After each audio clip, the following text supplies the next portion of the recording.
These are 40-year-old Ashley Smylie and her 14-year-old daughter, Carly Gregg. Home security cameras capture them arriving home from school. From the outside, everything appears normal.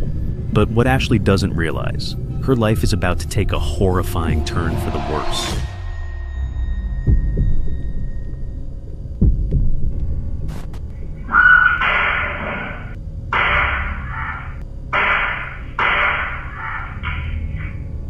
After brutally murdering her mom, Carly returns to the kitchen where she hides the gun from the cameras.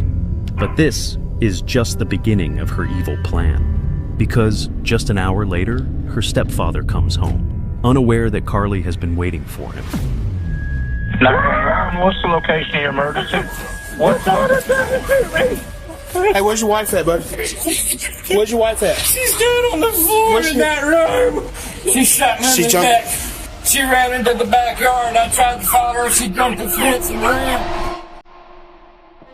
In the quiet Rankin County, Mississippi, 14-year-old Carly Gregg lives with her 40-year-old mother, Ashley Smylie, and her stepfather, Heath Smylie. Carly is a friendly, bubbly kid and an excellent student.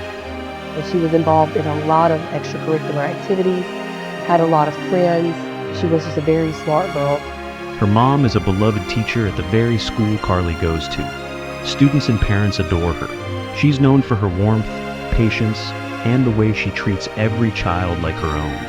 At home, Carly's stepfather, Heath Smylie, is just as caring.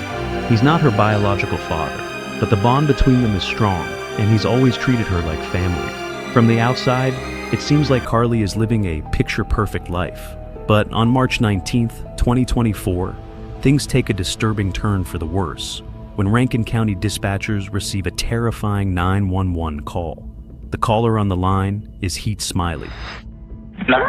What's the location of your emergency?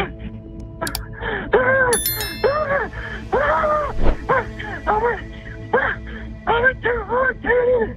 I don't know what happened. My wife is dead. What's daughter tried to shoot me. Your daughter tried to shoot you? Yeah. She ran out of shooting at me. What's her name? Carly Gregg. Carly Gregg? Does she still have a gun on her? I took it from her. She ran. You took it from her and she ran? Yes, sir. She was screaming something at me I couldn't understand. I locked the door. She's outside. I don't know what's going on. How old is she? 14. Oh my God, she's killing her mom. She what? She's killed her mom. She killed her mom? Where's the mom She killed her at? mom, and when I came in, she tried to kill me. Where's the mom at? Sir. Sir.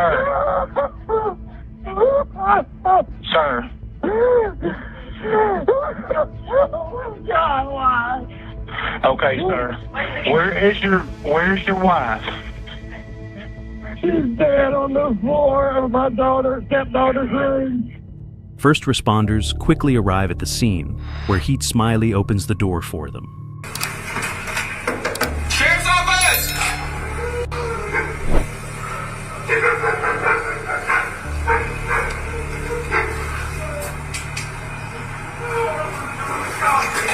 Sheriff's office! The moment first responders arrive, Heath is still connected to the 911 operator. As they open the door, they step inside and immediately ask about his wife's location. But instead of answering, Heath drops to the floor, overwhelmed. His breathing is fast, his body shaking. He's trying to steady himself, but the panic holds on tight. Hey, I need you to talk to me. What is your son wearing? He was in jeans and a grayish t-shirt. She's got short, brownish hair. So, jeans, a gray t-shirt, short brown hair. She ran into the backyard. I tried to follow her. She jumped the fence and ran. She shot me in the neck. It's okay. Does she still have the gun? It's on the kitchen counter. I think. The man tells the officers that his stepdaughter pulled the trigger on his wife, then turned the weapon on him. Luckily, he acted fast, wresting the gun from her hands before she could fire again. He says he placed the gun on the kitchen counter right after, and then she took off, fleeing the house. He's great, but he's 10-2. It went through his shirt. You got me right there. Magnolia Place, they gave me certificate. She went over the side back towards my vehicle. She might have looked around this way. Might look back going back towards the pond right there. The officer heads over to the patrol car and grabs a fresh pair of gloves. He pauses for a moment, pulling out his notepad to jot down a few quick observations. Carly Gregg, how old is she? 14. She'll be 15 next month. What is your name, sir? Smylie. He's Smylie? Okay. She's getting back to that. As soon as the forensic experts get to the scene, an officer joins them and steps into the house to begin a fast-paced search through the area where the crime took place. Hey, Tyler, the gun that's used is right there on the counter in the kitchen. No. Nobody? No. They're still alive? Yeah. She's in here. Also, I don't do the juvenile on the other side waiting for her. What? Oh, that's what. You guys got his ass picked up? Yeah, I got him. Sweet. Figure out where the fuck she's going. Now this is Cops' case. The sheriff's department begins a thorough sweep of the entire house, carefully checking every room, every drawer, and every corner, hoping to uncover anything that could point them toward the possible motive. That's Mom. Yeah.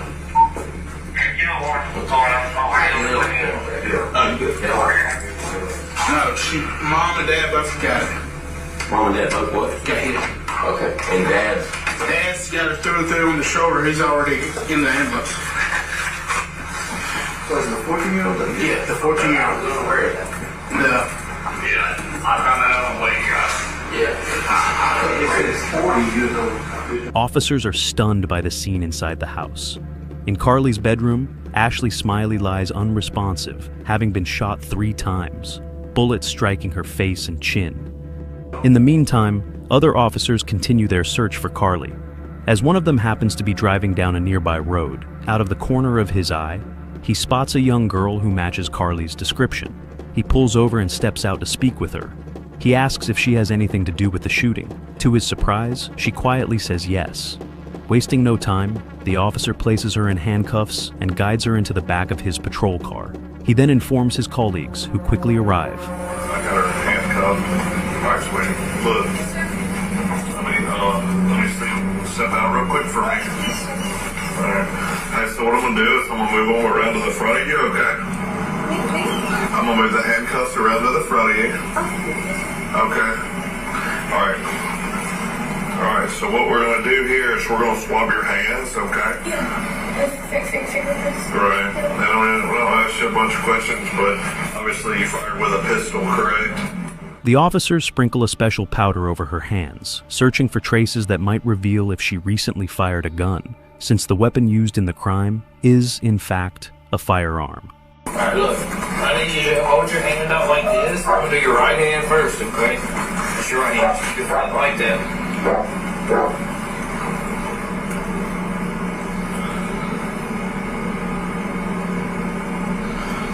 Swab up here. What is this? It's a GSLR. It shows which hand did you shoot with. Okay. As the officers carry out their test, the girl nervously glances at them and asks about her stepdad. But the officers stay silent, unable to give her the answer she's hoping for. Alright, now so go ahead and take. Alright. Is my stepdad okay? I don't know, baby. I can't talk to you about Oh, here, I'm just... Are you okay? Yeah, I'm fine. Lisa, what She's then brought over to the police station, where she will be further questioned. The investigation kicks off as detectives begin combing through the crime scene. Right away, they notice something important. Several home security cameras are set up throughout the property. These cameras become their key to unlocking the truth, By going through the footage, they can see the full story unfold, almost like watching a live show. They scroll back to earlier in the day, the moment Carly and her mom, Ashley, returned from school. On camera, nothing seems out of the ordinary. The two walk inside calmly, and there's no sign of any argument. Ashley heads straight into the kitchen and then makes her way down the hall toward Carly's bedroom. Carly follows her for a second, checking on her mom, but then turns and steps into the backyard with her dogs. A few minutes later, Ashley returns to the kitchen and glances out the window. There, she sees Carly outside, happily playing with her pets. Everything looks peaceful, but the calm is only on the surface. And then Carly comes back into the house, and if you can see from the security camera footage, Carly is walking very slowly, and she kind of turns in the direction of where we're told her bedroom is, where her mother is. Carly silently walks down the hallway, heading straight for Ashley and Heath's bedroom. Once inside, she reaches over to her mother's side of the bed and carefully picks up a loaded firearm nearby. Surveillance footage soon captures her returning down the hallway, this time with the weapon tucked behind her back, hidden from sight. As she passes through the kitchen, she pauses for a moment, scanning the room to make sure her mother is not there. With steady steps, Carly then makes her way toward her own bedroom, where her mother is waiting, unaware of what's about to happen.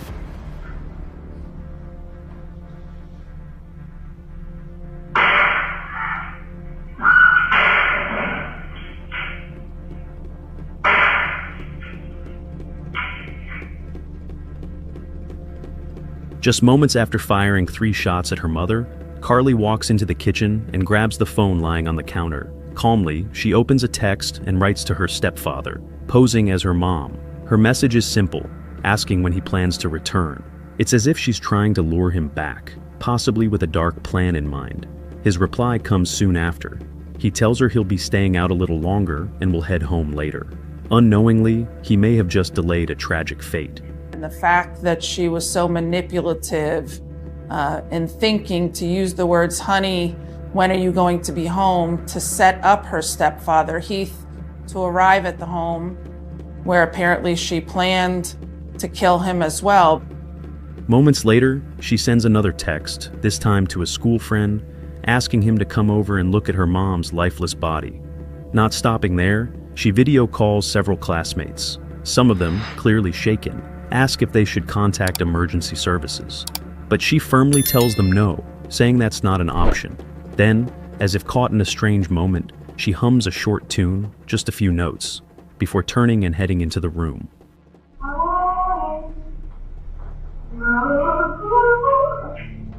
After some time, a friend she had invited finally arrives at the house. Carly acts a bit strange. It's like she's excited. No one really knows why, but it seems she wants to prove something. Maybe to impress, maybe to brag. She told her friend, she said, I put 3 in my mom. I've got 3 more for my stepdad. He's on his way home now. And so she told her friend to go out and hide in the backyard until her stepdad got home and she could finish the job with him. Just 1 hour later, her stepfather walks through the door after a long day at work, completely unaware of the nightmare waiting for him inside.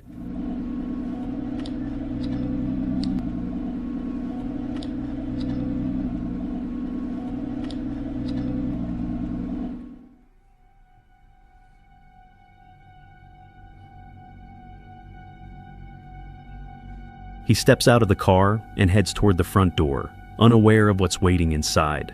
Meanwhile, Carly stands just behind the curtains, watching his every move. As soon as he walks through the doorway, Carly suddenly raises a weapon and tries to fire at him.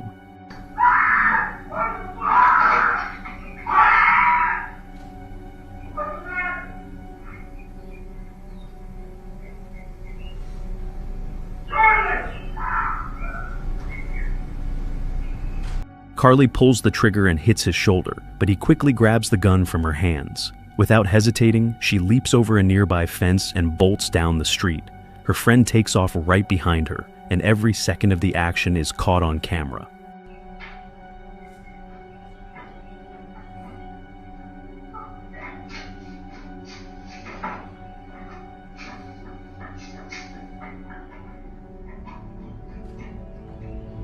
The scene finally starts making sense to investigators. Carly is now in custody, and officers carefully searched the house for any clue that could reveal the possible motive.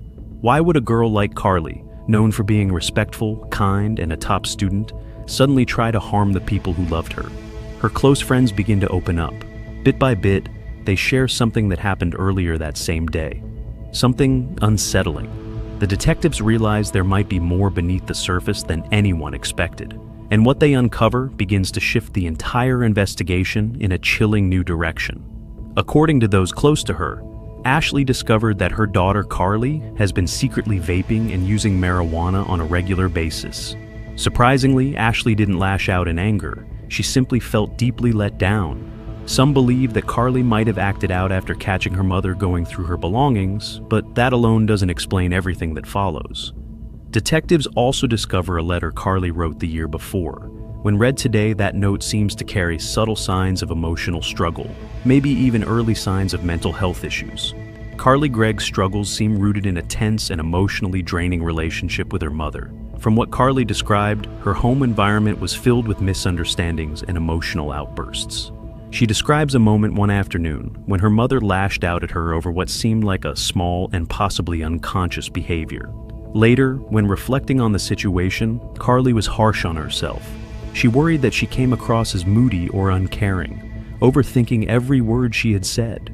She mentioned feeling numb, filled with regret, sadness, and rage all at once. All of this suggests that Carly Gregg's mental health issues didn't appear out of nowhere. It's also worth mentioning that she tried to harm herself on multiple occasions. By the end of December 2023, Carly's mom and stepdad decided it was time to get her some help, so they brought her to therapy. At first, things seemed like they might get better. Then, in January 2024, her doctor puts her on medication to help with the anxiety and depression she's been struggling with. But after a while, Carly told the doctor that the pills don't feel right. Instead of helping, they left her feeling on edge, like she's always tense. Taking everything into account, Carly chooses not to accept the deal that's offered to her. Instead, she decides to face a jury in court. Deep down, she believes that if they hear her full story, how the medications affected her, they might truly understand what she's been through. Carly hopes the courtroom will give her a real chance to explain her side, and maybe even find some understanding. In the meantime, she's not granted bail. Even though she's underage, authorities send her to an adult detention center. Before the trial starts, the prosecution brings her a new plea deal that would send Carly away for the next 40 years. All right, Miss Gregg, did you receive that recommendation of 40 years? Yes, sir. And it was your choice and your choice alone to reject that recommendation? Yes, Your Honor. She proceeds to trial. Count one, what's the potential sentence? Life. If the jury fails to affix the sentence at life, what's the sentencing range? 20 years to 40 years. All right, and count two, what's the potential sentence? Between 20 years and life. After half a year of careful planning and investigation, the trial begins. Right from the start, the district attorney begins by sharing her opening remarks, explaining to the jury why she believes Carly Gregg must be held accountable. Ladies and gentlemen, you'll hear testimony throughout the next few days during this case. You'll hear about some secret life that Carly lived. You'll hear that she was secretly cutting on her thigh using a knife. You'll hear that she secretly had burner phones her mom and stepdad didn't know about that she was using. You'll hear that she had secret weed vape pens and that she was secretly smoking those vape pens and getting high before going to school at times. Ladies and gentlemen, that's not why we're here, though. Prosecutors emphasize Carly's clear intent and calculated actions leading up to the shooting. She knew exactly where the gun was, retrieved it, and deliberately kept it out of the camera's view. Afterwards, she even texted her father while pretending to be her mother, further proof that she had a fully formed plan in mind. Almost immediately, upon Carly coming inside the house, that she walks straight to her parents' bedroom, that she goes straight to her mom's side of the bed and removes a .357 Magnum from under the mattress. She peeks her head around the kitchen to make sure that her mom hasn't come out of her bedroom. She walked with that .357 Magnum behind her back, walked in to her own bedroom, fired 3 shots into her mother. On the other side, the defense builds its case around a single idea. Carly, just 14 years old, must be suffering from some kind of psychological disturbance, because nothing else explains what happened. From their point of view, there's no clear reason, no long-standing tension, no violent past that would suggest she planned this. They argue there's no record of abusive behavior, no history of conflict with her mother, and not a single police call that could support a story of growing danger. Instead, they paint a picture of a young girl whose mind suddenly broke. They claim it's not premeditated, but rather the result of an unexpected mental collapse. If this argument holds up, Carly could be found not guilty, not because nothing happened, but because she wasn't in control of herself. In that case, instead of prison, she would be placed in a psychiatric facility where doctors could help her recover. This is not a whodunit case. We know who took action on March 19th to bring about the death of Ashley Smylie and the injuries to Heath Smylie. Why did this exceptional child with no history of violence, who was loved by her friends, her teachers, her parents, who had a good home life, who loved her mother, why did she shoot her mom? Why did she shoot at her stepfather? The defense argues that even Carly's closest friends never suspected she was struggling with any mental health issues. Had they noticed, they say, someone might have stepped in early and prevented this tragedy from ever happening. Carly's close friends who saw her at school every day were not aware that Carly was suffering from a mental illness. It's hard to look at a person and know that they have a mental illness. That's why it's often referred to as the invisible disease. The events on March 19th were not intentional. Next, the 911 dispatcher who received Heath's emergency call steps forward to testify. The recording of that call begins to play for everyone in attendance. For Carly, this is a chilling moment. She's hearing the call for the very first time.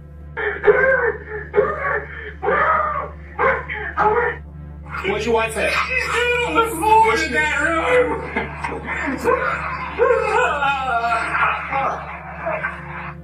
The court then calls Heath Smylie to the witness stand. He speaks about Carly with warmth in his voice, saying she's always seemed like a kind and gentle soul.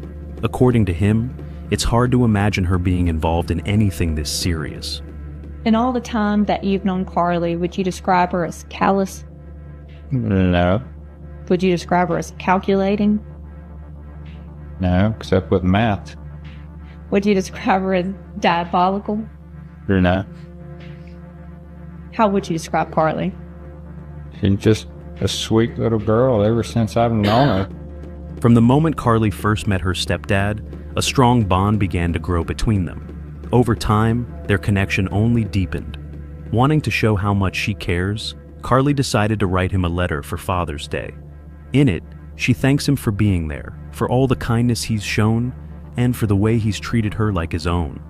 Like I said, my initial thoughts were she was terrified, scared out of her mind. I still, to this day, don't think she ever even recognized me. Something was wrong there. I don't know what, but something was off.